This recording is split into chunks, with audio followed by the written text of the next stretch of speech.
नमस्कार, मैं कमलेश कबीर आपका एक बार फिर स्वागत करता हूं इस नए एपिसोड में।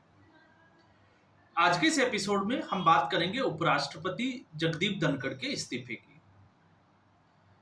कल उपराष्ट्रपति जगदीप धनखड़ ने संविधान के अनुच्छेद 67 के क्लोज ए के तहत अपना इस्तीफा दे दिया। अब इस 67 क का मतलब क्या होता है? इसका मतलब यह होता है कि जब उपराष्ट्रपति ने इस्तीफा दिया, तत्काल प्रभाव से उसको इस्तीफा माना जाएगा। अब ऐसा मैं क्यों कह रहा हूं कि तत्काल प्रभाव से माना जाएगा? क्योंकि अभी तक आपने देखा होगा राष्ट्रपति ने उनके इस्तीफे को मंजूर नहीं किया है। यह कल के घटनाक्रम में सबसे बड़ी खबर है। तो अभी तक जगदीप धनखड़ का इस्तीफा स्वीकार्य नहीं हुआ है। दूसरा, भारतीय जनता पार्टी के किसी भी बड़े नेता का इसको लेकर कोई भी आप देखिए, ट्विटर खंगाल के देखिए या सोशल मीडिया के दूसरे प्लेटफॉर्म, किसी का कोई स्टेटमेंट आपको नजर नहीं आएगा। तो यह भी जो है वो अपने आप में एक बड़ा सवाल है कि कहीं ऐसा तो नहीं है कि उनका इस्तीफा जो है वो स्वीकार नहीं किया जाएगा और फिर उनको वापस से जो है वो इस उपराष्ट्रपति की कुर्सी के लिए तैयार कर लिया जाएगा। तो ये अपने आप में जो है वो सवाल खड़े करता है। अब जब हम बात करते हैं उनके इस्तीफे की, तो आपने देखा होगा इस्तीफा हुआ और उसके बाद में दोनों तरफ का मीडिया, अब चाहे वो वामपंथी मीडिया हो या फिर जिसको गोदी मीडिया कहा जाता है वो वाला मीडिया, एक एक करके जो है वो इन इस्तीफे के जो राज थे उनसे पर्दा उठाते हुए नजर आ रहे हैं। आप जब थंबनेल देखोगे तो आपको पता लगेगा जैसे कि उनको सब पता है कि उपराष्ट्रपति जगदीप धनखड़ ने इस्तीफा क्यों दिया। अब हैरानी होती है कि बिना किसी खबर के, क्योंकि आजकल तो सूत्रों के हवाले से भी खबर नहीं चलती, तो फिर इन लोगों का जो अनुमान है क्या वो वाकई में सही है या गलत है? और मुझे लगता है कि जब तक आपको सही और सटीक जानकारी ना हो तब तक लोगों को भ्रमित नहीं करना चाहिए। लेकिन सिर्फ और सिर्फ अगर वीडियो के व्यूज बढ़ाने के लिए ऐसा करते हैं तो आप समझ सकते हैं यही एक वजह है कि लगातार जो है वो मीडिया की विश्वसनीयता में कमी आई है। अब जगदीप धनखड़ के बारे में अगर हम बात करें तो अगर आप उनके पूरी जीवनी उठाओगे तो आपको लगेगा कि उनसे अनुशासित, जिस तरीके से जिस डिसिप्लिन के साथ वो अपने, चाहे वो वकील का पैसा था उनका तब या फिर अब जब वो उपराष्ट्रपति है, तो शायद ही आपको उनके जैसा उदाहरण मिलेगा। अब यहां पर जो है वो कई जगह आपने देखा होगा मीडिया में ये भी चल रहा है कि वो विपक्ष ने उनको लगातार टारगेट कर रखा था। तो जो व्यक्ति पहले से फाइटर की भूमिका में हो, पश्चिमी बंगाल का गवर्नर रहा हुआ हो, और उससे भी बड़ी बात, मैं गवर्नर से भी बड़ी बात कौन सी बताने जा रहा हूं वो आप सोच के देखिए। 2024 याद करिए, संसद के इतिहास में कभी आज तक ऐसा हुआ कि एक साथ जो है वो 150 के आसपास लगभग 150 सांसदों को सदन से पूरे 70 के लिए बाहर कर दिया जाए, जिसमें राज्यसभा के लगभग 46 मेंबर ऑफ पार्लियामेंट या आप कहें कि माननीय सांसद भी थे, और ऐसा करने वाले थे जगदीप धनखड़। और दूसरा, जो व्यक्ति अपनी ही सरकार के खिलाफ, जिस सरकार ने उनको उपराष्ट्रपति की कुर्सी तक पहुंचाया, और उसके लिए अगर ये कमेंट कर दे कि सरकार को जो है वो किसानों की सुननी चाहिए, कहीं वो सरकार और किसानों के बीच में दीवार खड़ी तो नहीं कर रहे, तो ऐसी करने वाला, ऐसी हिम्मत दिखाने वाला व्यक्ति डर जाए, मुझे नहीं लगता इसकी जो है वो उम्मीद कम ही नजर आती है। तो आखिर ये इस्तीफे का खेल फिर चला कैसे हो? तो आज तक के अगर उपराष्ट्रपति के इतिहास में अगर हम देखते हैं तो बीडी जट्टी, जो अपना कार्यकाल पूरा नहीं कर पाए क्योंकि उस वक्त वो अंतरिम राष्ट्रपति थे, ये लगभग जो है वो 70 के दशक की बात है। और फिर उसके बाद में आते हैं कृष्णकांत की। तो कृष्णकांत 2002 में जो है वो उपराष्ट्रपति के दोबारा से चुनाव हुए थे, और आपको पता होगा उस वक्त बाजी मारी थी सुशील कुमार शिंदे को हराकर भैरव सिंह शेखावत ने। अटल बिहारी वाजपेयी की केंद्र में सरकार थी।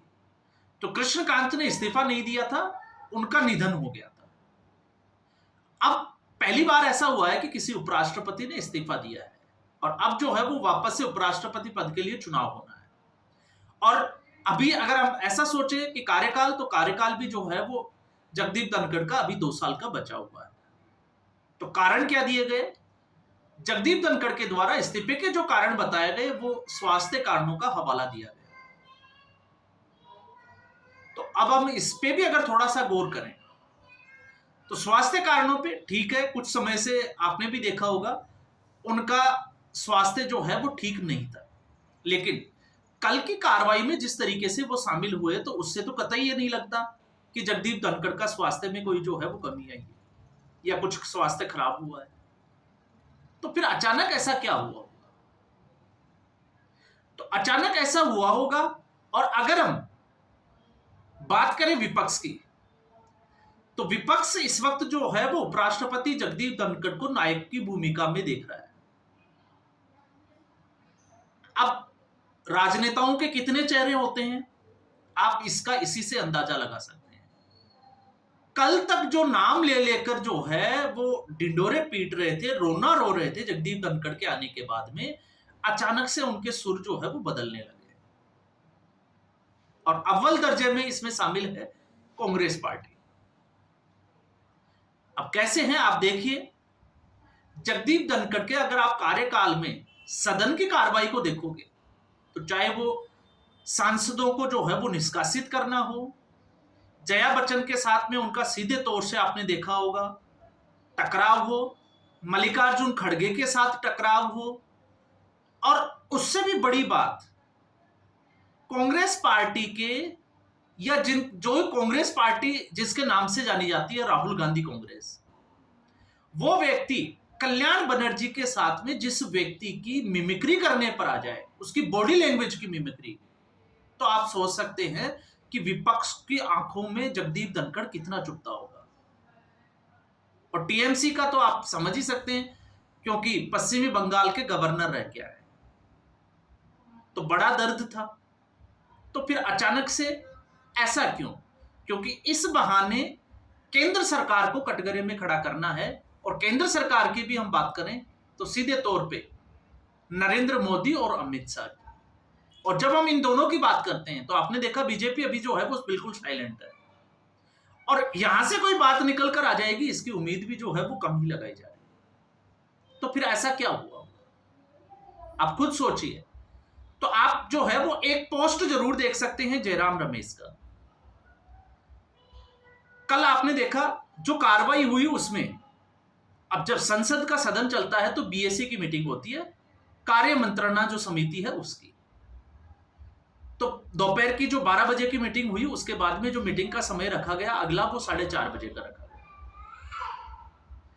अब जो भी हुआ वो इसके बीच में हुआ, और जब इसके बीच में जो हुआ तो 4:30 बजे की जो मीटिंग थी उसमें केंद्रीय मंत्री किरण रिजिजू और जेपी नड्डा, जो आपको पता भी होगा राज्यसभा के सदन के नेता है, दोनों इसमें उपस्थित नहीं थे। अब ये दोनों उपस्थित नहीं थे तो किस वजह से नहीं थे? इसका मतलब पहले से तय था कि कुछ जो है वो होने वाला है। ये जयराम रमेश की मैं पोस्ट की बात कर रहा हूं। तो जो भी हुआ है आपको पता लग जाएगा कि 12 से 4 बजे के बीच में। तो अभी इसका पता कैसे चलेगा? तो अब इसी बीच में जब स्वास्थ्य कारणों का हवाला दिया है जगदीप धनखड़ ने, तो 23 जुलाई यानी कि कल जगदीप धनखड़ का 1 दिवसीय दौरा है जयपुर। अब वो जयपुर किस कार्यक्रम के लिए जा रहे हैं ये अभी सार्वजनिक नहीं हुआ है, लेकिन अगर जगदीप धनखड़ वहां पहुंचते हैं तो तय मानिए कि जगदीप धनखड़ वहां पर कुछ बोलेंगे भी, और कुछ बोलेंगे तो वहां पे आपको जो है वो अंदेशा मिल सकता है कि हुआ क्या होगा। बाकी जो है वो सारी चीजें मनगढ़ंत चल रही है, क्योंकि इसमें कुछ लोग जो है वो यशवंत वर्मा का जो महाभियोग है उसकी बात कर रहे हैं। तो जब हम महाभियोग की बात करते हैं, चलो एक बार के लिए हम उस मीडिया की भी मान लेते हैं, तो महाभियोग तो ऐसे उपराष्ट्रपति बन गए जगदीप धनखड़ कि विपक्ष उनके खिलाफ जो है वो महाभियोग लेकर आया था 2024 में, आपको पता होगा, और उसको खारिज किया था हरिवंश राय जो राज्यसभा में आपने देखा होगा सभापति की कुर्सी जो है वो संभालते हैं जब उपराष्ट्रपति उस कुर्सी पर उपस्थित नहीं होते।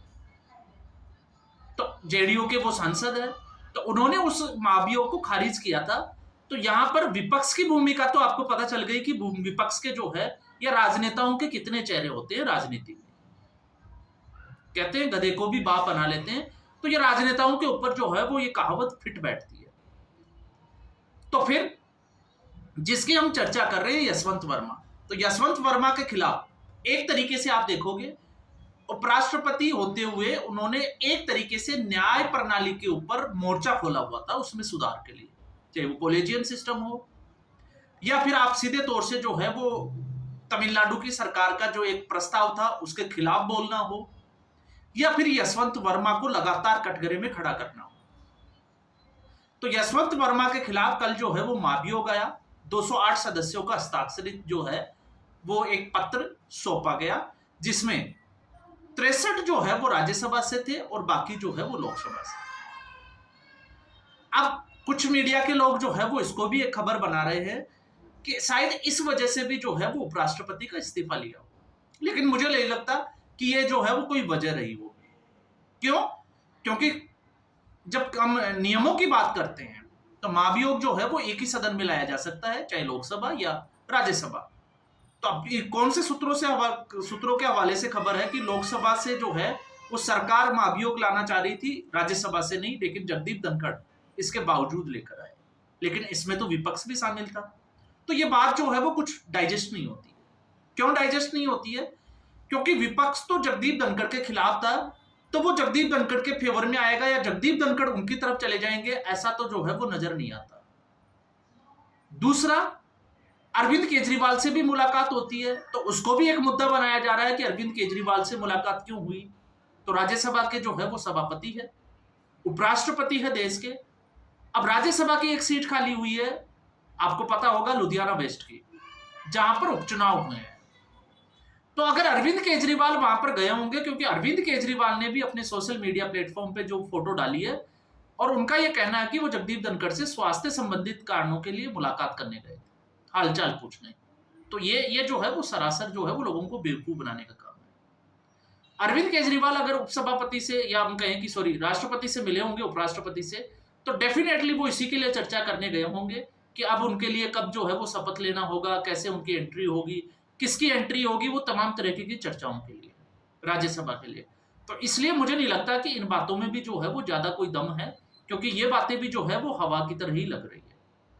तो यहां पर अब जो है सीधे तौर से अगर हम देखते हैं तो 15 घंटे से ज्यादा का समय हो चुका है, लेकिन प्रधानमंत्री ने, पीएमओ कार्यालय ने जो है वो अभी ऐसा कोई ट्वीट किया नहीं है, अमित शाह की तरफ से कुछ नहीं आया, जेपी नड्डा की तरफ से कुछ नहीं आया। तो मुझे लगता है कि अभी और इंतजार करना चाहिए। लेकिन एक बात जरूर जो है वो तय मानी जा रही है, और वो जो है वो उसमें सच्चाई भी नजर आती है कि कुछ तो 12 से 4 के बीच में ऐसा हुआ होगा कि इस तरीके का जो है वो निर्णय लेने की स्थिति में जगदीप धनखड़ पहुंचे होंगे। और मुझे लगता है ये चीजें जो है वो बाहर भी आनी चाहिए, जनता को भी पता चलना चाहिए कि आखिर जो है वो राजनेता अपने फायदे के लिए और अपने नुकसान के लिए किस तरीके से काम करते हैं। फिर चाहे वो कोई भी पार्टी हो, इसमें हम किसी भी पार्टी की जो है वो बात नहीं कर रहे हैं, और ये जगदीप धनखड़ जो है वो इसको क्लियर कर सकते हैं। और मुझे लगता है कि जिस तरीके का उनका नेचर रहा है, बहुत जल्द ऐसा कुछ जो है वो हमें देखने को मिलेगा कि आखिर ऐसा हुआ क्या था। तो फिलहाल इस एपिसोड में इतना ही। उम्मीद करूंगा वीडियो एपिसोड आपको पसंद आया होगा। वीडियो को लाइक करें, शेयर करें, चैनल जरूर सब्सक्राइब करें। धन्यवाद।